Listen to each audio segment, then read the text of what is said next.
जल चिकित्सा में किस तरह से हम जो है पट्टियाँ बनाते हैं और किस तरह से हम जो है लगाते हैं। ठीक है, हम ठंडे पानी में पट्टी को निचोड़ते हैं और उसको लगा देते हैं और उसके बाद उस पर गर्म पट्टी लगा देते हैं। वो होती है गर्म पट्टी। ठंडे जल की पट्टी लगाई किसी पर्टिकुलर स्थान में, पैर में दर्द है, और उसके बाद ऊपर से हमने क्या करा कि गर्म पट्टी लपेट दी, यानी एक खादर का या कंबल वाला कपड़ा, इस तरह का मोटा कपड़ा उस पट्टी के ऊपर लपेट देते हैं। खादर वाली चादर लेते हैं, खादी होता ना कपड़ा होता, सूती कपड़ा जैसा होता है, ऐसे ही खादी का कपड़ा भी होता। धड़कन की गीली पट्टी, दिल की धड़कनें बढ़ रही हैं, ठीक है, तो उसकी गीली पट्टी लगाते हैं। वो छाती पे लगाई जाती है, उसकी जो है वो भी पानी की पट्टी होती। पेडू की पट्टी होती है, यानी कि जो रेक्ट आपका जो पेल्विक रीजन है उस जगह पे साइड में जो है जहाँ ये पेट से नीचे वाले भाग में दर्द होने लगता, महिलाओं को ज़्यादा होता, कहती कि पेटू में दर्द है जी, है नहीं, तो वहाँ पे भी गीली पट्टी लगाई जाती। गरम पट्टी लगाई जाती है, वो दोनों पट्टियाँ हैं, गरम भी है ठंडी भी है। गले की गीली पट्टी गीली करेंगे, उसे उतना निचोड़ेंगे, उसके बाद गले पे लपेट देंगे और ऊपर से ऊनी कपड़ा लगाया जाता है, वही गर्म पट्टी होती है। सिर से शुरू हो गई। हम जो जल की पट्टी है वह भी ऐसी लगाई जाती है। उसमें क्या करते हैं, गर्म जल की पट्टी भी ठंडे जल की पट्टी की तरह लगाई जाती है, मगर इसे ठंडे पानी से इतना तर नहीं किया जाता। इसमें ठंडी जल पट्टी लगाने के बाद उसके ऊपर सूखा कपड़ा, गर्म कपड़ा ऊपर से लपेट दिया जाता है। ठीक, वही चीज़ है और अलग से कुछ स्पेशल नहीं है। सर्वांग गीली चादर बताई थी मैंने आपको, तो ये सारी आपकी नीचे तक की पट्टी हो गई। कमर की पट्टी, उसके लिए उतना कपड़ा लेते हैं।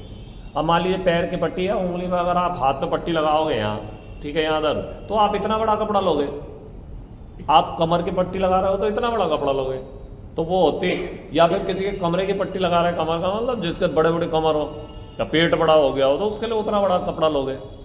छोटे कपड़े से तो काम नहीं चलेगा। तो वो होता मरीज के अंग के अकॉर्डिंग, जो आपको जितना बड़ा अंग है उस हिसाब से उसकी पट्टी बनाई जाती। इसमें एक एनिमा चिकित्सा भी है, वो भी ये भी पढ़ेंगे।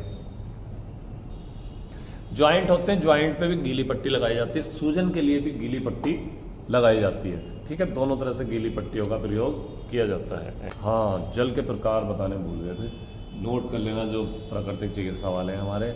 मृदु जल, जल के प्रकार 3 प्रकार का जल होता। स्थायी कठोर जल, स्थायी एक अस्थायी कठोर जल होता और एक स्थायी कठोर जल होता और एक मृदु जल होता। मृदु का मतलब होता हल्का। नंबर 1 मृदु जल, मैं पे नीचे रहा होता मृदु जल। नंबर 2 अस्थायी कठोर जल। नंबर 3 नंबर 1 मृदु जल, नंबर 2 अस्थायी कठोर जल, नंबर 3 होता है स्थायी कठोर जल। ठीक है, 3 प्रकार के जल होते हैं। सबसे पहला जो जल है मृदु जल, यह वह जल है अस्थायी कठोर जल। खनिज लवणों की मात्रा या तो नहीं होती या फिर बहुत कम होती। जो हल्का जल होता, जो मृदु जल होता ना, उसमें खनिज लवणों की पदार्थ की मात्रा बहुत कम होती या बिल्कुल नहीं होती। ऐसे जल में साबुन घुलने पर बहुत झाग उत्पन्न करता है। ऐसा जल स्वास्थ्य के लिए उत्तम नहीं होता है। इसमें वर्षा जल, उथले कुओं का जल, बहती नदी या दरिया का जल आदि आते हैं। मतलब जो मृदु जल होते हैं वो ये वाले होते हैं लगभग, जैसे वर्षा का जल, कुओं का जल या बहती हुई नदी या दरिया का जल। ठीक, अब हो गया आपका दूसरा अस्थायी। एक स्थायी होता है ना, एक अस्थायी होता है। एक स्थायी नियुक्ति हो गई, परमानेंट है जी, और एक टेम्परेरी हो गई। ये है टेम्परेरी, अस्थायी। ठीक है, अस्थायी क्या है, इस प्रकार के जल को यदि उबाल कर लिया जाए तो इनकी कठोरता दूर हो जाती है। अगर इनको उबाला जाए तो कठोरता दूर हो जाती है और ये कोमल जल बन जाते हैं। ठीक, स्थायी कठोर जल, जो जल हम अपने पीने के लिए प्रयोग करते हैं उसमें साधारण कठोरता होती है, परंतु जिस जल में कठोरता उस जल के उबालने के बाद दूर नहीं होती वह स्थायी कठोर जल होता। उसमें अन्य खनिज लवणों को मिलाने की आवश्यकता नहीं पड़ती। ऐसे जल में स्थायी रूप से कठोर जल के नाम से हम इसको पुकारते हैं। ठीक है, तो ये हो गए 3 प्रकार के जल। जल का अल्पकालीन प्रयोग। शरीर पर ठंडे जल से अल्पकालीन प्रयोग के प्रभाव के कई प्रकार बताए गए हैं, जैसे नीचे क्रम दिए गए। रक्तचाप में वृद्धि करता, अल्पकालीन और दीर्घकालीन दो तरह से इसका प्रभाव पड़ता है और प्रयोग भी किया जाता। तो रक्तचाप में वृद्धि करता है, शारीरिक तापमान बढ़ाता है, शारीरिक नस नाड़ियों में उत्तेजना पैदा करता है। कौन सा? अल्पकालीन प्रयोग। ठीक है। त्वचा की कार्यशीलता को बढ़ाता है, शारीरिक मांसपेशियों में संकुचन पैदा करता है और हृदय की क्रियाशीलता में वृद्धि करता है। ठीक है। हृदय को मजबूत बनाता है, श्वास की गति को कम करता है। दीर्घकालीन का जो प्रभाव पड़ता है, दीर्घकालीन प्रयोग है, शरीर के तापमान को घटाता है, रक्तचाप को कम करता है, शरीरस्थ नाड़ियों को संकुचित करता है। दीर्घकालीन में ज़्यादा देर तक नहा रहे हो तुम, या ज़्यादा देर तक उस पर हम वो कर रहे हैं, प्रभाव डाल रहे हैं। हृदय गति को कम करता है, त्वचा की कार्यशीलता को कम करता है। ठीक, इसके विपरीत है। चलो जल की पट्टियाँ बताएं। जल की ठंडी पट्टी। ठंडी जल की पट्टी के लिए, ये पहले भी थोड़ा सा बता दिया, फिर ठंडी जल की पट्टी के लिए सर्वप्रथम यह जानना आवश्यक है कि ठंडी जल की पट्टी कैसी होनी चाहिए, कपड़े का प्रयोग कैसा करना चाहिए, वो आपको बता दिया। ठीक है। चौड़ाई उस स्थान की उतनी होनी चाहिए जितनी की जो है आपको वो रखनी पड़ती। मान लीजिए कोहनी की पट्टी है तो उतना चौड़ा हम कपड़ा लेंगे। पट्टी का जो उपयोग होता, पानी में भिगो के उसके ऊपर लपेट दिया जाता और फिर लपेट के उसके बाद हम उस पर मतलब उसको पहले निचोड़ा जाता पट्टी को, उसके बाद उसके ऊपर से हम जो है फिर गर्म कपड़ा लपेट देते हैं। वो भी ठंडी पट्टी है, उसमें भी जो है हीट देनी पड़ती है। ठीक है।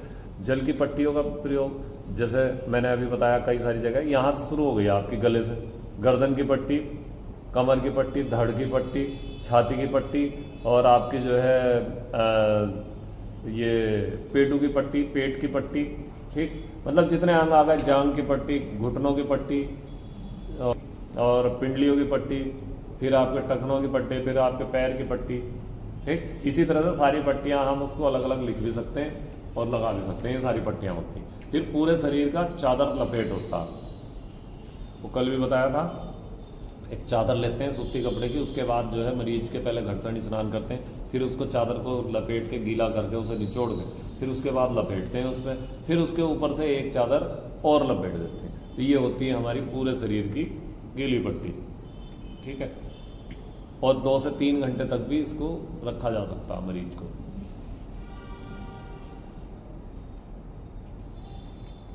कपड़ा सूती लेते हैं या फिर जो है उसका लेते हैं, उसमें जो है ध्यान रखना चाहिए।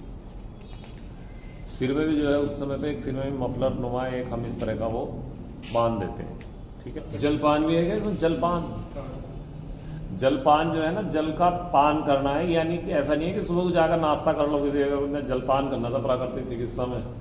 तो जलपान का मतलब है आओ जी बैठो जलपान करो कुछ। यहाँ जलपान ऊषा पान भी कहते हैं उसे। उसे रात को पानी को रख देते हैं, तांबे के बर्तन में रख देते हैं और उस पानी को जो है फिर सुबह उसको घूट घूट करके पिया जाता है, वो जलपान है। तो ध्यान रखना चाहिए, जलपान जो है घूट घूट करके पानी पीना होता, उससे जो है जो कब्ज होता है वो दूर होता है और जो मूत्र विकार हैं यानी यूरिन संबंधी प्रॉब्लम है वे दूर होती हैं। एक रक्त पित्त जो है बड़ा खतरनाक रोग है, रक्त पित्त, वो भी इससे दूर होता है। जब घूट घूट करके पानी पिया जाता है तो लार निकलती, लार में 18 तत्व है जो मिट्टी में है, आगे मिट्टी तत्व पढ़ेंगे। 18 तत्व है, 18 तत्व मिट्टी में है और मिट्टी से जो है हमें वो तत्व मिलते हैं, वही लार में भी मिलते हैं। कभी कभी बहुत से कहते हैं ना वीडियो में कि लार निकालो, सुबह सुबह की सुबह उठे और सुबह की जो लार है मुंह की वो आंख में लगा लो, आंखों में लगा लो, आपकी आई साइट बढ़ जाएगी। अब बढ़ती होगी क्योंकि 18 तत्व में कोई सा तो तत्व काम करेगा ये आंख में, कुछ ना कुछ तो करेंगे ही। क्यों? जीवन में सबसे बड़ा अगर संघर्ष है ना, पैसा कमा लोगे आप बड़ी आसानी है, सब कुछ कर लोगे, लेकिन जो है स्वस्थ रहना एक बहुत बड़ा वो चैलेंज है आपके लिए। आप अपने आप को स्वस्थ रखें बहुत बड़ा चैलेंज है। अपने आप को औरों को छोड़ो, औरों को तो क्या आप योग कराओगे और स्वास्थ्य रखो, अपने आप को रख लो। जब तक यंग एज है तब तक, अब 50 साल की उम्र में अगर हम स्वस्थ रख सकते हैं तो बहुत बड़ी बात है। चाहे वो योग करें, आहार पे ध्यान दें, कैसे भी जैसे भी तैसे, केवल स्वस्थ। प्रेशर बढ़ रहा था तो उस समय ध्यान ना आया मेरा। ये एक बार डॉक्टर ने कहा होगा जी देखो ये दवाई खाओ, आपका ब्लड प्रेशर बढ़ गया, और आप जो है अपना ब्लड प्रेशर बढ़ने के कई कारण है, मोटापा है, टेंशन है, कई चीज़ें होती हैं ऐसी जो ब्लड प्रेशर बढ़ने की वजह से हो जाती। तो आप जो है इस चीज़ का ध्यान उसी समय करो ना, आप उस समय ध्यान करो इसका, इस ब्लड प्रेशर को आप उस समय कंट्रोल करो, ठीक है। इस मधुमेह को आप उस समय से कंट्रोल करो। आप देखो आप क्यों नहीं मिलती हैं, हर चीज़ें मिलती हैं। सर जो मधुमेह होता है वो तो जेनेटिक होता है, तो इसमें कुछ नहीं, जेनेटिक कुछ नहीं है। जेनेटिक हुआ माता पिता के गुण आए, अनुवांशिकता का नियम है, माता पिता के गुण आए तो गुण आए हैं तो दोष भी आएंगे, तो दोष आए हैं तो आप ठीक करो ना उसे। जेनेटिक हो गया अगर मोटापा तो वो ठीक नहीं होगा क्या? आप मेरे हिसाब से चल, मोटापा तो ठीक हो जाएगा पर वो भी सारे ठीक होते हैं, सब ठीक होते हैं। अच्छा। आपके सामने सब कुछ है, आपके सामने योग है, आयुर्वेद है। आप आयुर्वेद कह रहे हैं क्या, मैं वो भूल गया हूँ, उसमें कुछ प्रयोजनम, शरीर रक्षणम प्रयोजनम करके कोई एक सूत्र है उसमें, सुश्रुत संहिता में शायद, वो कह रहा है अपने शरीर की रक्षा के लिए आपको कोई भी कुछ भी अपनाना पड़े। इसीलिए तो हम लोग कहते हैं मीट मांस का प्रयोग मत करो, लेकिन आयुर्वेद तो कह रहा है बटर का, वो क्या नाम, बटेर का मांस खाने से ये रोग दूर होगा। वो तो कह रहा है भाई, आयुर्वेद तो कह रहा है, हमने तो पढ़ा है चरक संहिता में, उसने कहा बटेर का मांस खाने से ये रोग दूर हो रहा, इसका मांस खाने से ये रोग दूर हो रहा। वो तो कह रहा है शरीर को स्वस्थ रखने के लिए आपको कुछ भी करना पड़े तो करो। एक उनका तो प्रयोजन यही है कि शरीर को स्वस्थ रखना है, प्राकृतिक चिकित्सा अपनाओ। तो बताओ फिर आप कैसे नहीं ठीक कर सकते? मैं कह रहा हूँ कुछ भी इम्पॉसिबल नहीं है, रोग को ठीक करना इम्पॉसिबल नहीं है, लेकिन आपकी लगन होनी चाहिए। आपको ठीक करना है भाई, ये नहीं खाना है, मुझे तली हुई चीज़ों से एसिडिटी हो रही है, मैं नहीं खाऊंगा। ये तो आपको अपना मन मनाना पड़ेगा ना कि मुझे ठीक होना।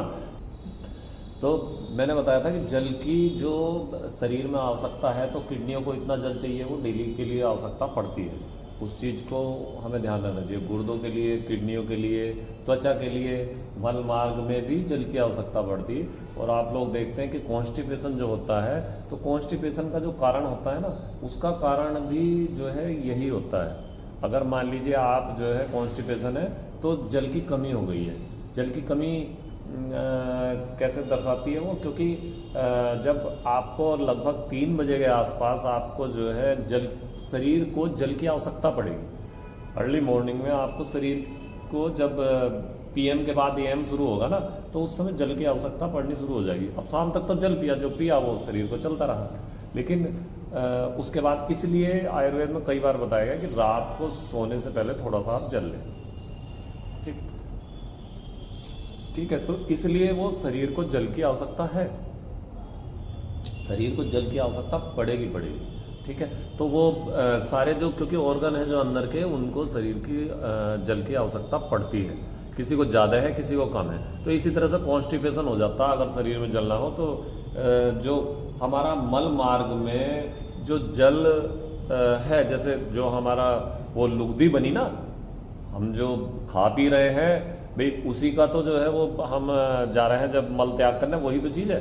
तो वो जो लुगदी सी बनती है, तो उसके अंदर भी जल की मात्रा होती है नहीं। लेकिन जब जो है जल की कमी हो जाती है तो वो टाइट हो जाती है। तो 130 ग्राम जो जल बताया गया कि मल मार्ग में रहता, तो वो उसको फिर शरीर सोख लेता। शरीर उसे सोख लेगा तो वो टाइट हो जाएगा, मल टाइट हो जाएगा, फिर सुबह जो है मल त्याग में दिक्कत होगी। तो ये होता है, इसमें ज़रूरत होती कि हमें जो है जल पर्याप्त मात्रा में पीना चाहिए। तो रक्त में भी हमारे 80% रक्त में भी जल की आवश्यकता होती है, और होता है उतना। ठीक, हड्डियों में भी 30% होता है, मांसपेशियों में भी 75% होता है। और जो हमारी किडनियां हैं,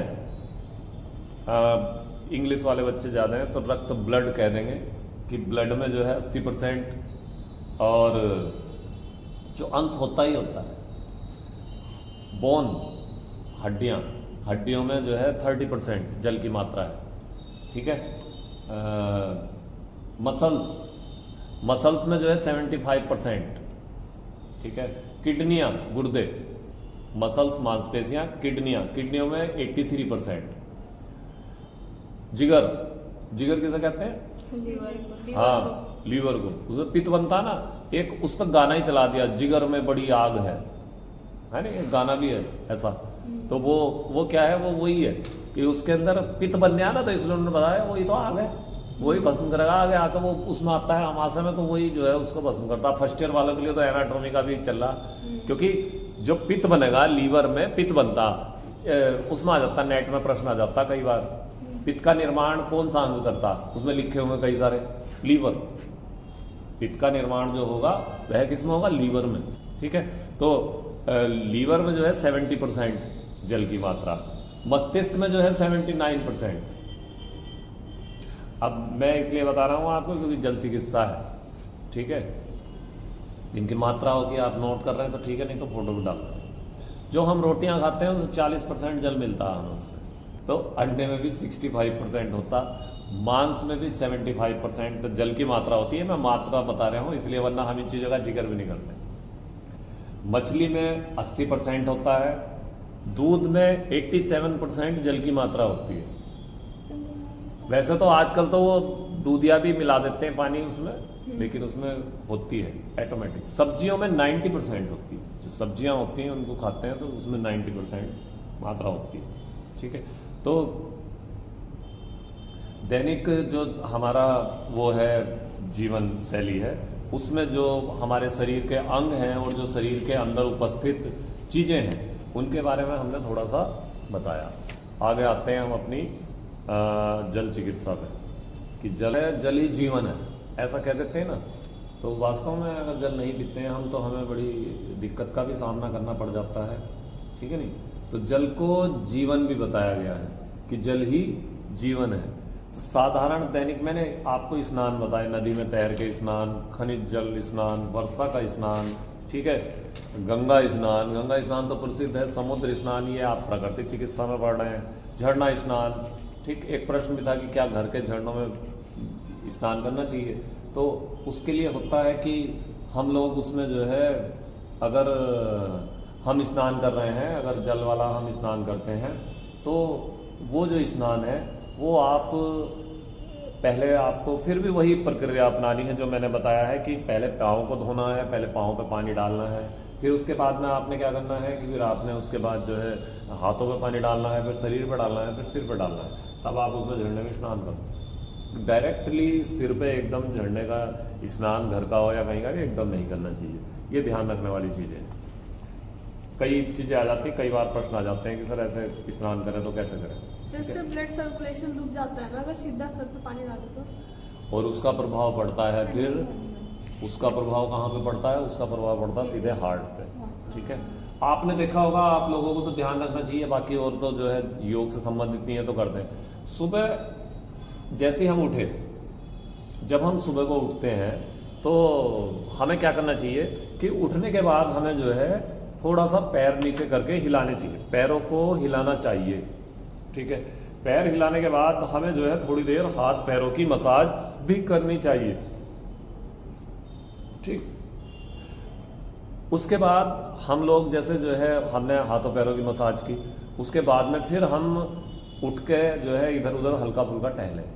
फिर हमें यूरिन त्याग करना चाहिए, जो हमें पेशाब करना चाहिए, थोड़ी देर बाद करना चाहिए, तुरंत जाके नहीं करना चाहिए। तो देखो अब चादर स्नान कैसे होता, चादर को लेते हैं हम और चादर को जो है हम पानी में भिगो लेते हैं, उससे पहले भी घर्षण स्नान करते हैं, ठीक है।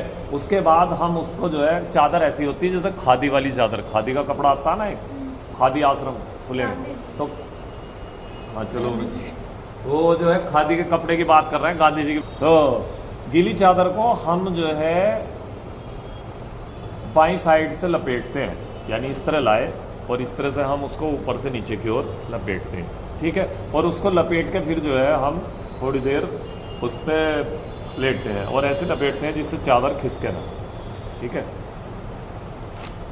फिर बाद में हम जो है उस चादर को हटाते हैं, हटा के फिर पूरा जो है शरीर को रगड़ के साफ करते हैं। ये चादर स्नान, ठीक। ये स्नान जो है आपकी जीवनी शक्ति को, जो प्राण शक्ति है, जीवनी शक्ति को बल देने वाला स्नान है। ठीक है, संपूर्ण स्नान पूरे शरीर का स्नान करते हैं। सिर पे तौलिया लपेटते हैं और जो है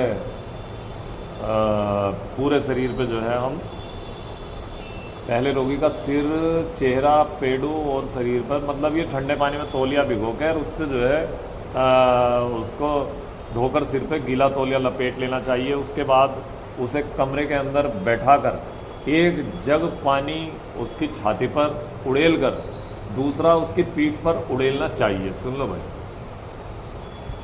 मतलब पहले रोगी को हमने संपूर्ण स्नान जिसे कराना, रोगी हो या नहीं हो, इसमें रोगी लिखा गया, संपूर्ण स्नान कराने के लिए हमें जो है पहले उसे बैठाना पड़ता, उसके सिर पर एक गीला तौलिया लपेटते हैं और फिर पहले छाती पर फिर पीठ पे पानी उड़ेलते हैं। देखो यहाँ पे भी जो है छाती और पीठ पे पानी उड़ेल और सिर पे क्या लगाना है, तौलिया लगा दो। ठीक है, यह जो स्नान होता है यह फेफड़ों और उसके बाद बाकी और शरीर में, यह हृदय और फेफड़ों को शक्ति देने वाला होता है। उसके बाद है पूर्ण डूब कर ठंडा स्नान।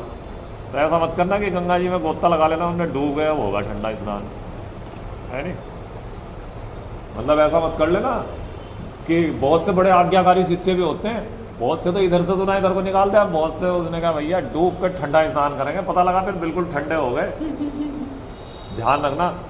तो ये कैसा होता है कि एक टब लेना पड़ता, ठीक है, टब लेना पड़ता और टब में जो है हम रोगी को या उसको लेटाते हैं, सिर जो है पानी से बाहर रहता।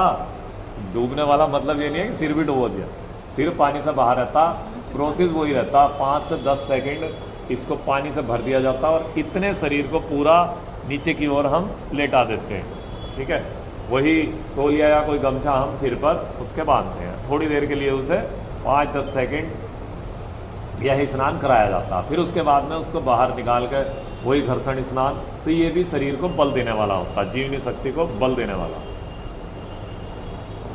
एक है ब्रेंड स्नान, शायद आपके सिलेबस में हो ना हो, ये कभी बहुत पहले के लिखे हुए, देख लेना अपने सिलेबस के अनुसार। इस स्नान की खोज करने वाले वैज्ञानिक जो थे उनका नाम भी ब्रेंड था। इसमें रोगी का चेहरा और सिर ठंडे पानी से धोकर उनके सिर पर ठंडे पानी से भीगी हुई निचड़ी तौलिया लपेट दी जाती है, निवस्त्र करके पूरा शरीर टब में लेटा दिया जाता है। ठीक है, उसका टाइम 2 से 3 मिनट होता ब्रेंड स्नान में। ठीक, सिर पर जो है पानी थोड़ा थोड़ा डाला जाता है इसमें। 10 से 20 मिनट तक यह प्रक्रिया चलती है। यह लीवर, यकृत, यानी यकृत तो लीवर ही हो गया, किडनी, लीवर, इनके लिए बड़ा फ़ायदेमंद है। और जो है टाइफाइड जो बुखार होता तो उसमें भी इस स्नान को कराया जा सकता। लोग तो कहाँ कराएंगे, किसी को अगर बुखार चढ़ गया तो समझा रहे पागल हैं, तो प्राकृतिक चिकित्सा वाले है नहीं कराते हैं। तो यही है, इसमें और ज़्यादा ऐसा विशेष नहीं है। ठंडा तौलिया स्नान है। ठीक, तलवा स्नान यानी पैर के तलवों का स्नान है, उसमें आप पानी से स्नान करा दो। पैर स्नान मतलब जितने शरीर के अंग हो गए ना, अब उनके सबके स्नान है। टांग स्नान, पीठ स्नान, रीढ़ स्नान। रीढ़ स्नान के लिए टब लेना पड़ता, टब होता, वो प्रैक्टिकल में भी करा के दिखाएंगे। ठीक है, नेत्र स्नान, सिर स्नान। एक यंत्र होता, नैब बात कहते हैं, ठंडा तरेरा हिंदी में कहते हैं। एक टब होता, यंत्र आता है एक इस तरह का, उसे जो है स्नान कराया जाता। उसमें अलग तरह का होता, वो ऐसे जैसे आप कभी एनिमा लगाने के लिए लेते हैं ना, तो उस एक नली से ही पर्टिकुलर एक किसी उस पर स्नान कराते हैं। ठीक है, क्रमिक शीत घर्षण स्नान, कटी स्नान और मेहन स्नान। कटी स्नान कमर का स्नान है। लुई को एक वैज्ञानिक हुए थे, उन्होंने कमर का स्नान कराना शुरू करा था। यानी कि टब होता और उसके अंदर हम कमर तक का भाग उसमें पानी से डुबो देते हैं, वो होता रीढ़ स्नान या कटी स्नान, हिप बात। ठीक, इससे कमर से संबंधित रोग दूर हो जाते हैं। एक होता मेहन स्नान जो लास्ट है। मेहन स्नान कैसा होता, उसमें हम स्त्री जो पुरुष हैं जो भी हैं वो अपने गुप्तांगों को स्नान कराते हैं। ठीक है, वो मेहन स्नान है। तो ये आपका स्नान खत्म हो गया। थोड़ी देर ऐसे ही पढ़ा लिया। जल के औषधीय गुण के बारे में लिखो। जल स्फूर्तिदायक है, बलदायक है, जितने फायदे बताए ना, जोन सा भी जल से बताए चाहे सब लिख देना। जर्म नाशक है, कफ नाशक है, रक्त शुद्ध करता है, शीतलता प्रदान करता है, चयापचय बनाए रखता है, जल बल देने वाला है, स्फूर्ति देने वाला है। ठीक है, ये जल के फायदे हो गए। जल के गुण आ जाते हैं कई बार लिखने को कि जल के गुण लिखिए। ठीक है, तो जल के गुण क्या है? 70% भाग तो पूरा शरीर में जो है जल का है। ठीक, जो आपको देखते भी हैं भाई, मल मूत्र पसीने में जल निकल रहा है। ठीक है, वो आपको वैसे समझ आ गया होगा। ठीक है, और जो है गर्म जल का भी प्रभाव होता है, क्योंकि जो ठंडा जल है वह शरीर के तापमान को बढ़ाता है, त्वचा को कार्यशीलता में वृद्धि लाता है। ये आगे आपके ठंडे जल का प्रभाव लिखो शरीर पर, आगा आपका आपके अगले सेमेस्टर में ये है। नुकसान यहाँ भी कुछ नहीं होगा। ठीक है, रक्तचाप को बढ़ाता है, शरीर की नाड़ियों को उत्तेजित करता है। ठंडे जल का शरीर पर अल्पकालीन प्रभाव, मांसपेशियों को संकुचित करता है, त्वचा के पास के रक्त कोषों को अल्प समय के लिए संकुचित करता है, पोषण शक्ति को बढ़ाता है, श्वास क्रिया को मंद करता है। ये था अल्पकालीन, मतलब थोड़े समय के लिए करेगा, ज़्यादा ब्लड प्रेशर बढ़ा दिया, थोड़े समय के लिए। ये दृढ़कालीन, शारीरिक तापमान को घटाता है। जब हम नहाते हैं ना ज़्यादा देर तक ठंडे पानी में, कई नदियों में, गंगा जी में या इधर उधर नहाते हैं, त्वचा की कार्यशीलता का हार्डपन करता है, घटाता है। रक्तचाप को घटाता है, शरीर की नाड़ियों को पर थोड़ा कम प्रभाव डालता है। ठीक है, हृदय गति को कमजोर करता है, मांसपेशियों को संकुचित करता, सिकोड़ता है ना मांसपेशियों को। आप सर्दियों में नहा लो, ठंड से लग गई, एकदम कांपने लगे, हो अंदर से कंपन हो रही, बिना मतलब कोशिश कर रहे हैं कि नहीं ना हिलें, फिर भी हिलें। ठंडे पानी का प्रभाव, कुछ चीज़ें ध्यान कर लेना कि कैसे कैसे ठंडे पानी का प्रभाव बढ़ा।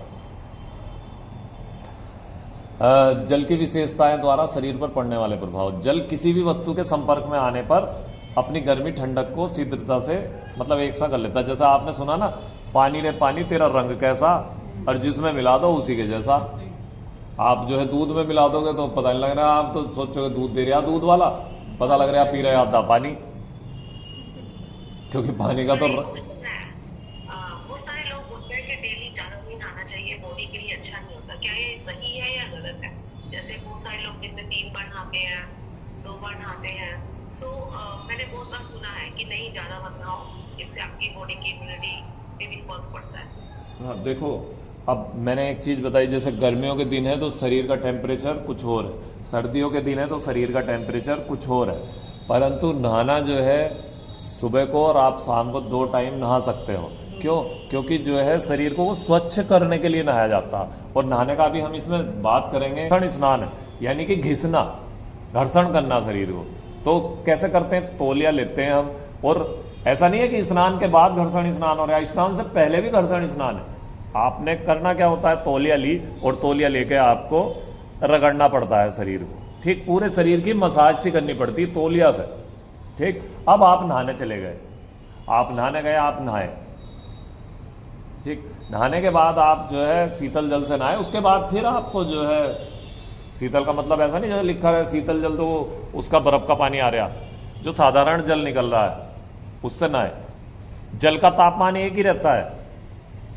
जैसे हम लोग गांव के हैं तो गांव में हेड पंप है, यहाँ तो आपका ऊपर टैंक में भर रहा है, उसका तो वो चेंज हो जाता है, ठंडा हो जाता है, उसको फिर थोड़ा गुनगुना बॉडी के अकॉर्डिंग बनाना चाहिए। ठीक, ज़्यादा गर्म नहीं, हल्का गुनगुना पानी। अब मान लीजिए जैसे हम लोग हैं गांव के हैं, पानी हम निकालते हैं ना तो अंदर से फिर कहते हैं कि पानी गर्म निकल रहा है। पानी गर्म ठंडा नहीं होता, वो तो धरती से नीचे है, टेम्परेचर उसका उतना ही है। गर्मियों में गर्म पानी निकल रहा है, वो नली जो लगी हुई है ना उससे आ रहा है पानी गर्म। जो नीचे पानी है वह क्या है, वह वैसा ही है, एक समान है। तो गर्मियों में तो वो ठंडा लगेगा क्योंकि बाहर तापमान गर्म है तो पानी ठंडा लग रहा, बाहर तापमान ठंडा है तो पानी गर्म लग रहा। पानी वैसा ही है, पानी का टेम्परेचर सेम है, ना वो गर्मियों में ठंडा है ना वो सर्दियों में गर्म है। कर से आप घूम फिर के आए हैं, थोड़ा रिलैक्स किया, उसके बाद नहाते हैं तो फ्रेशनेस होती है। ये नहीं है कि सुबह से दोपहर तक शाम तक नहा ही रहे, वो जरूरत के लिए है कि आपको स्वच्छ, जैसे जो लोग पूजा पाठ संध्या करते हैं वो शाम को नहाते हैं, ठीक है, अपनी ज़रूरत के लिए नहाते हैं। एक बार आप नहा लिए, फ्रेश है, ठीक है। तो आकांक्षा का प्रश्न था, तो उसके लिए कोई ज़्यादा इतना इशू नहीं है। जो बार बार कहते हैं कि स्वस्थ रहते हैं ना, नहाने से वो स्फूर्ति आती है। आप कहीं दूर थक के गए और वहाँ आप थोड़ी देर लेट के उसके बाद आप स्नान किया तो आपको जो है रिलैक्स महसूस होगा, अच्छा महसूस होगा, क्योंकि नहाने से जो है मांसपेशियाँ खुलती हैं, ब्लड का सर्कुलेशन चलेगा, आप रिलैक्स महसूस करेंगे। जो हाथ पैर अगड़ गए, धूल मिट्टी में वो हो गए, वो सब सफाई हो जाती है, तो उससे आपको रिलैक्सेशन महसूस होती है। तो इसलिए आप मतलब ऐसी स्थिति में नहा सकते हैं दूसरी बार। घर में हो आपको जब आवश्यकता ही नहीं है, कहीं धूल मिट्टी है नहीं, आजकल तो मिट्टी नहीं मिलती घर में, गमलों में मिला है बस। घर में तो किसी का ही नहीं, पहले बच्चे मिट्टी में खेलते थे, स्वस्थ रहते थे, आजकल मिट्टी में तो जा रहा है, कैसे चला गया। अब गर्म जल से क्या प्रभाव पड़ता? गर्म जल जो है हमारे जितने ये अस्थमा, दमा ऐसे रोग हैं, अनिंद्रा, इनमें सब में फ़ायदेमंद होता है गर्म जल। और मोटापे को कम करने के लिए, खांसी जुकाम को कम करने के लिए गर्म जल का सेवन मैंने बता भी दिया। और शरीर पे जो है उसका जो प्रभाव पड़ता है वो अच्छा प्रभाव पड़ता, स्वास्थ्यवर्धक होता, ठीक है। त्वचा पर गर्म जल का प्रयोग, अब आँखों पे और सिर पे जो है गर्म जल का प्रयोग कम करना चाहिए, वो नुकसानदायक होता।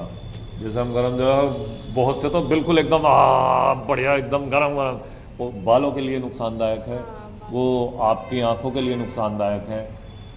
वैसे तो त्वचा के लिए भी ज़्यादा गर्म पानी नहीं बहुत लेना तेज चाहिए। खुश्की हो जाती है इससे। तो ये ऐसे प्रश्न आ जाते हैं कि गर्म जल का प्रभाव शरीर पे, गर्म जल पिलाकर उपचार, गर्म जल पिला के जो उपचार किया जाता है, जैसे पाचन शक्ति कम हो गई तो गर्म जल पिलाते हैं, फिर वो बढ़ाने के लिए होता। और जो है मोटापे को कम करने के लिए, या फिर पेट की साफ कब्ज को सही करने के लिए गर्म जल पिलाया जाता। तो ऐसे बहुत सारी चीज़ें हैं जिसे गर्म जल पिलाकर, हम रक्त को शुद्ध बनाने के लिए भी हम गर्म जल पिलाते हैं। मल कई बार जम जाता आंतों में, तो उसको साफ करने के लिए भी हम गर्म जल पिला कर सफाई करते हैं। जो शारीरिक जो हमारी ग्रंथियां हैं उनको सही करने के लिए, थायराइड हलाना फलाना जितनी ग्रंथियां हैं सब जो है अपना उनको सही करने के लिए, मूत्राशय को भी रोग रहित बनाने के लिए गर्म जल का प्रयोग किया जाता। पेट में जो अवयव जैसे जो अंग हैं, लीवर, गुर्दे, इन चीज़ों को भी साफ सफाई के लिए गर्म गुनगुना जल, वही गर्म जल से मतलब है संचार सही करने के लिए। जैसे मान लीजिए नसों में आप देखते हैं कहीं दर्द हो गया या कुछ हो गया, उन लोगों को भी रात को तो ऐसा, जैसे किसी को गठिया रोग है, किसी को अगर गठिया है तो उसको रात को गर्म पानी कैसे पिलाया जाता है, जैसे कि आप कांच का एक कप लिया और चाय पी रहे हैं घूट घूट करके, गर्म, इतना गर्म पानी पिलाया जाता, तो वो भी बड़ा फायदेमंद होता। तो ये गर्म जल के मतलब पिला के उपचार किया जाता, ठीक है। साधारण दैनिक स्नान जो आपके कोर्स में है लिखा हुआ, नींद आने लग गई क्या? बता देना, कोई बात नहीं, हम बंद कर दें क्लास। नदी का जल, नदी में तैर के जो स्नान किया जाता है, ऐसा ही लिखना होता है हेडिंग। जब आगा स्नान के प्रकार लिखिए तो आप लिखोगे साधारण दैनिक स्नान, आप लिखोगे नदी में तैर कर स्नान, ठीक है। आप लिखोगे खनिज स्नान, खनिज जल से स्नान, वर्षा के जल से स्नान, समुद्र स्नान, ठीक। तो ये आपको फिर लिखने होंगे। झरना स्नान, गीली चादर स्नान, ये सारे इस तरह के लिखने होंगे। इनमें ज़्यादा कुछ नहीं है, ये आप आराम से लिख सकते हैं। नदी में तैर के स्नान, फायदे क्या होंगे? नदी में तैरने से सबसे ज़्यादा लंग्स को फायदा होता है। तैर का हम कराते हैं ना, चलो भाई ये जो है कंधों को घुमाओ, वो तैरना ही है एक तरह का, शोल्डर एक्सरसाइज। और जब हम यहाँ पकड़ते हैं तो यहाँ तो हमें ज़्यादा जान नहीं लगानी पड़ती, पानी में जान लगानी पड़ती, तो थक जाते हैं बहुत।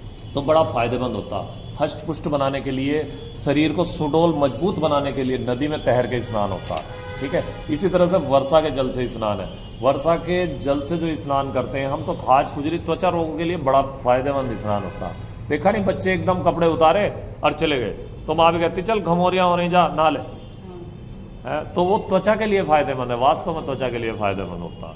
समुद्र स्नान करने का कोई विशेष फायदा नहीं है, ठीक है।